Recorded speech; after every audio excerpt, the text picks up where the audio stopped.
ભારતમાં ભાવ હિંસા ભારે. જીવો તો ઉદય કર્મ આધીન બચે છે, પણ આ જીવો બચાવવામાં નિમિત્ત બનતી વખતે મેં આ જીવને બચાવ્યો એવો સૂક્ષ્મ અહંકાર અર્થાત આવો સૂક્ષ્મ ભાવ અંદર વર્તતો હોય તો તે પણ ભાવ હિંસા છે. દાદા ભગવાન જ્ઞાની પુરુષ દાદા ભગવાન કહે છે કે ભગવાનની ભાષામાં કોઈ મરતું નથી, પણ આ જ્ઞાન ખુલ્લું કરવા જેવું નથી, કારણ કે અજ્ઞાની લોકો તેનો દુરુપયોગ કરે.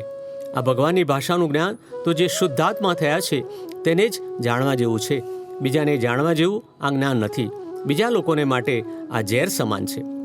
એક સત્સંગી દાદાજીને પૂછે છે કે અહિંસાનો વ્યાપક પ્રચાર કરવામાં બહુ સમય લાગશે?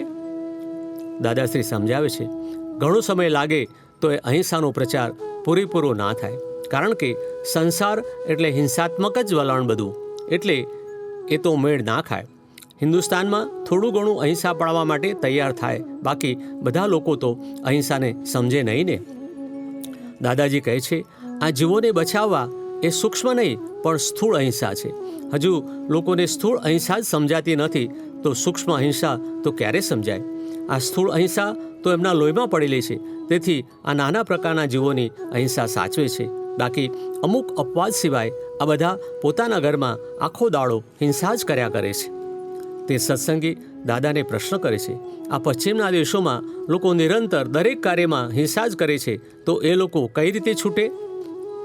દાદાજી કહે છે, એમની હિંસા કરતાં આ હિન્દુસ્તાનના લોકો વધારે હિંસા કરે છે. પેલી સ્થૂળ હિંસા કરતાં આ હિંસા બહુ ખરાબ, આખો દાડો આત્માની જ હિંસા કરે છે, એને ભાવ હિંસા કહેવાય છે.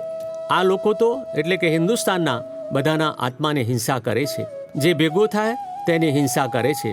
ધંધો જ આમનો ઊંધો છે. તેથી પેલા લોકો એટલે કે પશ્ચિમના સુખી છે ને, તેમને જેને ને તેને દુઃખ દેવાના વિચાર જ નહીં, અને આઈ વિલ હેલ્પ યુ કર્યા કરે. અને આપણા અહીં તો મને કામ લાગે એમ માની મદદ કરે. પહેલાં હિસાબ કાઢી જોઈએ કે મને કામ લાગશે, એવો હિસાબ કાઢે કે ના કાઢે. એટલે ભગવાને ભાવ હિંસાને બહુ મોટી હિંસા કહી છે. આખું હિન્દુસ્તાન ભાવ હિંસા કરી રહ્યું છે.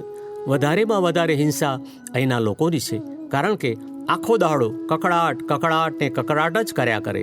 એનું શું કારણ?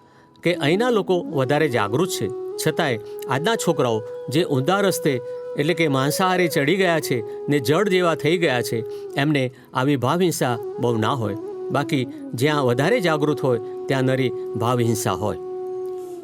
પ્રગટ અનુભવ જ્ઞાનસૂત્ર. કુદરતી કુસ્તી હિંસાવાળી નથી હોતી, અને મનુષ્યોની કુસ્તી હિંસાવાળી હોય, હિંસક ભાવવાળી હોય. કુદરત એ સમજવા જેવી ચીજ છે.